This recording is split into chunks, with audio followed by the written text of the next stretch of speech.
Please help me welcome Lisa Ryan.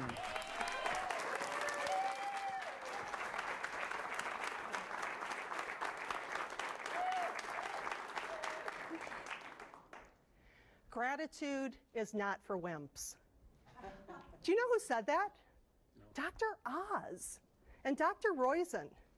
Here I am thinking that gratitude is some kind of feel-good emotion, and yet the experts are telling me something a little different. We can actually show gratitude in 4 different areas, and actually shows a perfect acronym, so I'm going to use that. First, we look at gratitude from the self, how it changes our perspective and the events that happen in our life. We look at gratitude from health. Studies have shown its impact on strengthening both our immune system and our heart. Our relationships with others. I know that every one of you in this audience knows how good it feels when somebody that you love says thank you. And it helps us in our wealth. From a business standpoint, employee retention, customer retention, and bottom line profits. Speaking of bottom line profits, and I know this is going to age me a little bit, but all of this talk about being wimpy reminds me of that trash bag commercial. You know, wimpy, wimpy, wimpy, hefty, hefty, hefty. And I think about how can we use gratitude when we're pushed to our limit? When just like that trash bag in the commercial, we're ready to explode. My gratitude practice started in 2009 when I was writing down 3 things that I was grateful for. And things in my life started to shift. I no longer took for granted the good that I had in my life. And over time, my gratitude muscle was going to be put to the test. The first time it happened was in October of 2009. At that time, I was very successful in medical sales. I had a company car, full expenses. As a matter of fact, I had not paid for gas for 7 years. Life was good. And then I was invited to an organizational announcement. Now, what do you do when you get that email? Do you sit by calmly and wait to see where the chips fall? Or do you call all of your colleagues to find out exactly what's going on? Who's going to get canned? Who's going to get promoted? Well, okay, that's what I did. Nobody knew a thing. It was like the best kept secret ever. So sure enough, the morning of the conference call, my colleague phoned me and she said, hey, the time's been changed for the conference call. I said, really? I didn't get that email. She said, you weren't on the list. Ouch. It was at that moment that I realized that there were 2 conference calls, one for me and 11 of my colleagues, and the other for the rest of the company. The conference call went something like this. Yeah, the company's going through severe financial problems right now. We're going to lose $10 million this year. Your position's been eliminated, effective immediately. What? My 6-figure income is going away? What am I going to tell my husband? What am I going to do? Yeah, don't stay off the phone right now so our outplacement firm can call you, and we're not going to answer any questions. You're going to have to wait to get your package from FedEx, and then HR will call you. Goodbye. Click. I was stunned. I had no idea what I was going to do. The only thing that I knew that I had to do was to find a way to get to gratitude. So I sat in the silence for a couple minutes and I asked myself the question, okay, what can I be grateful for? And my goal list from 1989 showed up. I wrote it when I was 6. On that goal list, number 1, buy a house. Number 2, become a professional speaker.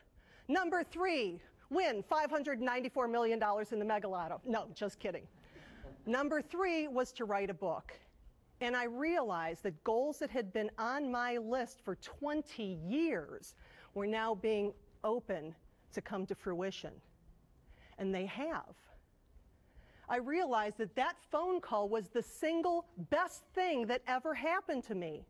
So losing an amazing job that I loved actually helped my gratitude muscle get to hefty, hefty, hefty. So back in August, someone that I love faced a challenge, and I got to see gratitude from another perspective. And that's when my father suffered a stroke that affected his ability to talk. and his ability to reason and think. Here was a physically fit, chatty, social 70-year-old, unable to speak and with paralysis on his right side. And he loved to do intricate woodworking. That's what he loved to do. And he would sit there and he would try to talk to me. And he would say, there's something I need to tell you. And I would sit forward expecting some kind of personal revelation, and he would get stuck and be unable to finish that sentence. But my father had two fallback sentences. Number one, he said, thank you. Number two, he said, I just want to let you know how much I love you. Here's somebody going through the worst time physically in his life, and he is able to look at the things that he does have, a loving family, caring therapists, and he's making progress. So in all of this, he is working on that gratitude muscle and still making progress. But when you see him, he greets you with a smile and a hello. Because my father has a gratitude muscle that, again, is, say it with me, hefty, hefty, hefty.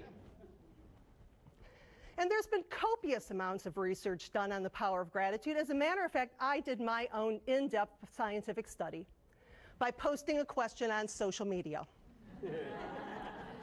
Yep, the question was, how do you incorporate gratitude and appreciation into your business?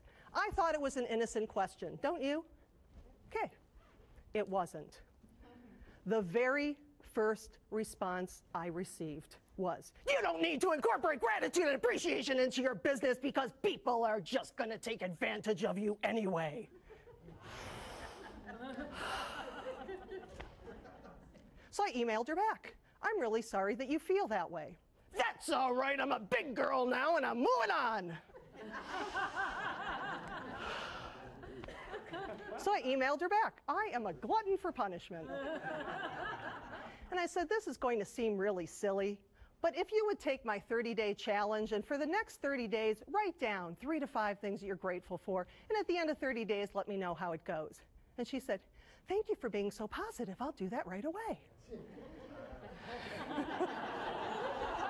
It was amazing. So at the end of 30 days, I said, so how did it go? And she said, it's really interesting. I haven't been feeling that much difference, but I went on vacation. Other people noticed. It makes no difference if you believe that this gratitude stuff actually works, but it's been proven in study after study that that simple act of writing down 3 to 5 things a day works on every level. I am grateful for the fact that I have a husband that supports me in my entrepreneurial adventures. I am grateful that I have 2 parents that love me. I am grateful that I have cats that make me smile. When you take the time, less than 2 minutes in the morning, to write it down, you'll notice that you'll feel happier, healthier, more energetic, and best of all, other people will notice. So here's the challenge. For the next 30 days, write down 3 to 5 things for which you're grateful and start to see the difference. And even if there's some days that you go, oh, all right, I'm grateful, I'm above ground, because that's all you got, start there. And as you progress and work on that gratitude muscle, it will get stronger. And your muscle will be hefty, hefty, hefty. Because remember, gratitude is not for wimps. And I appreciate all of you.